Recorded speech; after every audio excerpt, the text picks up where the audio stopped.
muhawe ikaze hano kuri Mr MRTV. ubu utarakora subscribe nagushishikariza gukanda wanditse subscribe, tukajya tubana no mu bindi biganiro no mu zindi documentaire n'ibindi byinshi bitandukanye binyuzwa hano kuri iyi channel. Rero nk'ibimenyerewe nk'ibisanzwe tugiye kurebera hamwe amazu maremare ya mbere ku isi aruta ayandi 15 mu bihugu bitandukanye. Reka dutangire tuhera ku mwanya wa 15 tumanuka tujya ku mwanya wa mbere. Stay tuned. Twihuse, inyubako iza ku mwanya wa 15 bayita Lakta Center. Inyubako iherereye mu murwa mukuru w'Uburusiya ariwo bita St Petersburg. Iyi nyubako ikindi wayimenyaho nuko ariyo ya mbere ndende ku mugabane w'Uburayi wose ndetse no mu gihugu cy'Ubushinwa. Twese dukomeze n'inyubako iza ku mwanya wa 14. Inyubako iza ku mwanya wa 14 bayita Central Park Tower. Inyubako iherereye mu mujyi wa New York ni muri Leta Zunze Ubumwe za Amerika, ikaba ifite metero zigera kuri 472.4. Kadukomeze n'inyubako iza ku mwanya wa 13. Inyubako iza ku mwanya wa 13 bayita Wuhan Greenland Center.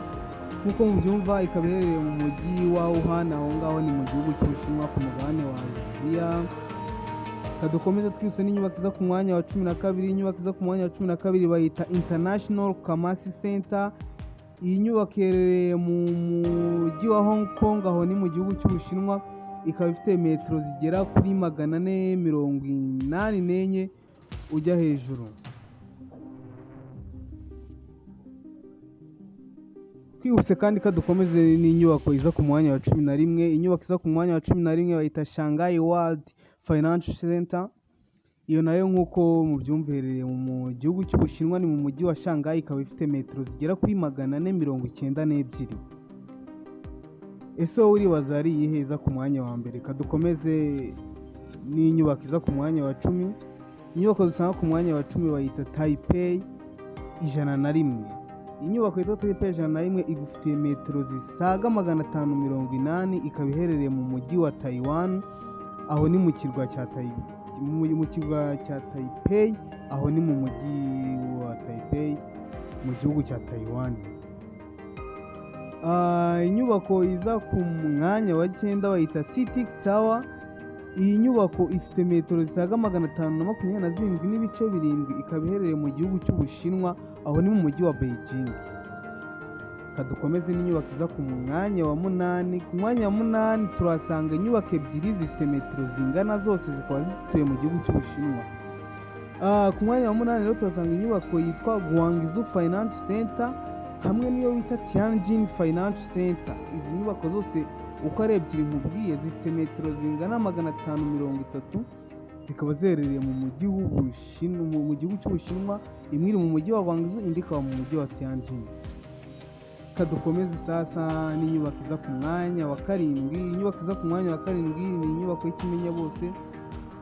Iza ku mwanya wa 7 bayita One World Trade Center. One World Trade Center ni inyubako iherereye mu gihugu cya Amerika, muri Leta Zunze Ubumwe za Amerika, mu mujyi wa New York, ikaba ifite metero 541 n'ibice bigera kuri 3.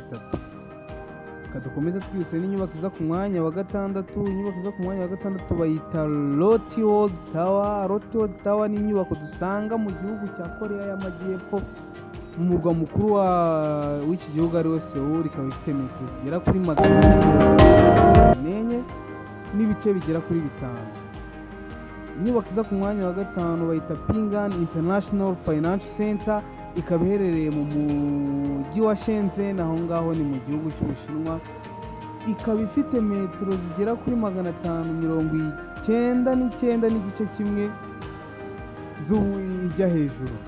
Kadukomeze ku mwanya wa 4. Ku mwanya wa 4 turasanga inyubako ndende iherereye mu gihugu cya Arabia Saudite mu mujyi wa Maka. Iyo nyubako ikaba yitwa Abrajat Al Bait Clock Tower, ikaba ifite metero zigera kuri 601. Nk'uko mwabyumvise, ikaba iherereye mu gihugu cya Saudi Arabia, aho ni muri Leta Zunze Ubumwe z'Abarabu.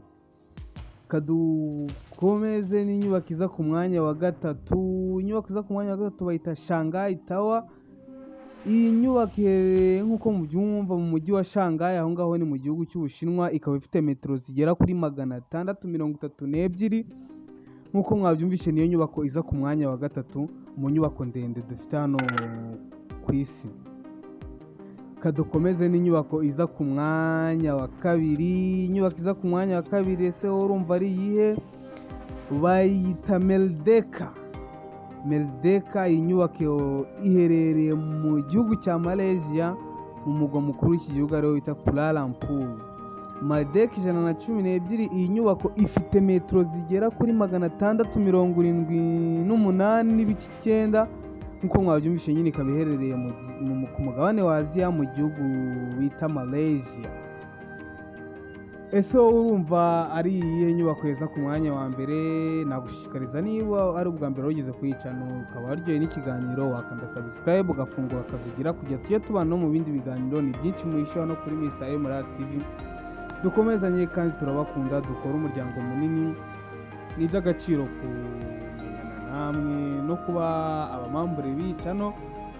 Ni iby'agaciro kuko ni byinshi tubagezaho, si bibi ahubwo ni byiza.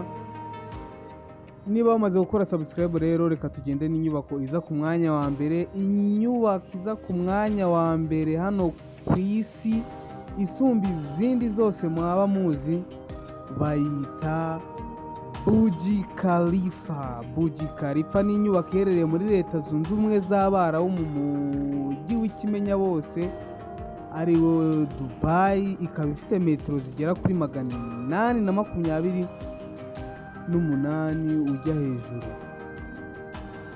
Murakoze. Niba wakunze ikiganiro nawe n'ibyo nagushishikarizaga, kanda subscribe usige na comment mu kindi kigereranyo twazabakorera.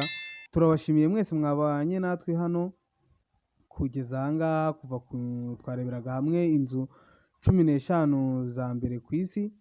Turabashimiye, tuzabana mu bindi biganiro. Ciao ciao, stay tuned on Mr. MR TV.